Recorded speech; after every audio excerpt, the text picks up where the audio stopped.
അസ്സലാമലൈക്കും. അപ്പം ഞാനാണെങ്കിൽ ഇന്ന് എൻ്റെ ഹോസ്റ്റലിൽ നിന്ന് നേരെ എൻ്റെ വീട്ടിലേക്ക് പോവാണ്. എൻ്റെ ഹോസ്റ്റലിൽ സ്ഥിതി ചെയ്യുന്ന സ്ഥലം എന്ന് പറഞ്ഞാൽ പട്ടിക്കാടാണ്. എന്താ ഈശ്വരമുള്ള പേരല്ല. ചെക്കനാണെങ്കിൽ ഒരു പാട്ട് വെച്ച് കൊടുത്തു. ആകെ ഡിപ്രഷനായിട്ട് ഇപ്പം ഇരിക്കാണ്. ഇവിടെ നമുക്ക് തന്നെ ഒരു ഫോണൊക്കെ വെച്ച് എങ്ങനെയൊക്കെയാണ് അഡ്ജസ്റ്റ് ചെയ്യുന്നത്. അപ്പൊ കാക്കാണ് ഇവിടെ 2 ഫോണൊക്കെ വെച്ച് ആകെ മാസ്. അങ്ങനെ നമ്മളാണെങ്കിൽ ഷൊർണൂർ ജംഗ്ഷനിൽ എത്തിയിട്ടുണ്ട്. ഇന്ന് വെള്ളിയാഴ്ച ആയിട്ട് തന്നെ ജുമക്ക് കയറണമല്ലോ. അങ്ങനെ നമ്മൾ ഷൊർണൂരിൽ നിന്ന് നിസ്കരിച്ചിട്ടാണ് ഇനി അടുത്ത ട്രെയിൻ കയറാൻ പോകുന്നത്. അങ്ങനെ നമ്മൾ മാപ്പിൽ നോക്കി ഒരു പള്ളി കണ്ടുപിടിച്ച് ഇനി നേരെ അങ്ങോട്ടേക്ക് ഇങ്ങനെ നടക്കാണ്.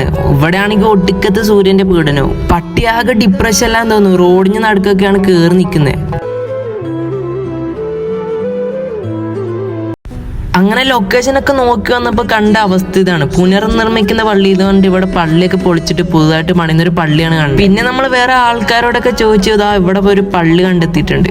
ഇതുവഴി ഇങ്ങനെ ഇറങ്ങി വന്നപ്പോ ആണെങ്കിൽ ഇവിടുന്ന് ഫുൾ അലാറം. ഇതിലാണെങ്കിൽ ആകെ ഉള്ളത് അലക്കാനുള്ള തുണിയാണ്. പിന്നെ എന്തിനാണ് അലാറം അടിച്ചതെന്ന് എനിക്കറിയില്ല. പലപ്പോഴും ഇതുവഴി പോകുമ്പോൾ ഈ വെള്ളം കാണുമ്പോൾ ട്രെയിനിൽ നിന്ന് എടുത്ത് ചാടിയാലൊന്ന് ഒരാഗ്രഹം ഉണ്ടായിരുന്നു. പക്ഷെ ചാടിയ നേരെ മോൾക്കോ എന്നുള്ളത് വേറെ കാര്യം. ഏകദേശം ഈ കൊച്ചി എത്തുമ്പോൾ ഉള്ള ഒരു കാഴ്ചയാണ് ഈ എയർപോർട്ട്. ഞാനാണെങ്കിൽ എയർപോർട്ടിൽ നല്ല വീഡിയോ എടുത്തോണ്ടിരിക്കുകയാണ്. അപ്പൊ ചേച്ചിയാണ് ഫ്രെയിമിൽ കയറി അതങ്ങ് കൊളാക്കി. അത് കഴിഞ്ഞാണെങ്കിൽ ഒരു ബായ് ചായ എന്ന് പറഞ്ഞപ്പോൾ നമ്മളൊരു ചായ വാങ്ങി. ഇനി ഇതിന്റെ റിസൾട്ട് ഇനി വീട്ടിൽ ചെന്നിട്ട് അറിയാം. ഈ മോൾക്കൂടി ഈ പുഴു പോലെ പോകുന്ന സാധനം നമ്മുടെ കൊച്ചി മെട്രോ. ഞാനാണെങ്കിൽ ചെറുതായിട്ടൊന്ന് ഉറങ്ങിപ്പോയി. ഇറങ്ങേണ്ട സ്റ്റേഷനിൽ ഇപ്പൊ 2 സ്റ്റേഷൻ കഴിഞ്ഞിട്ട് ഞാൻ വേറൊരു സ്റ്റേഷനിലോട്ടാണ് ഇപ്പൊ എത്തിയേക്കുന്നത്.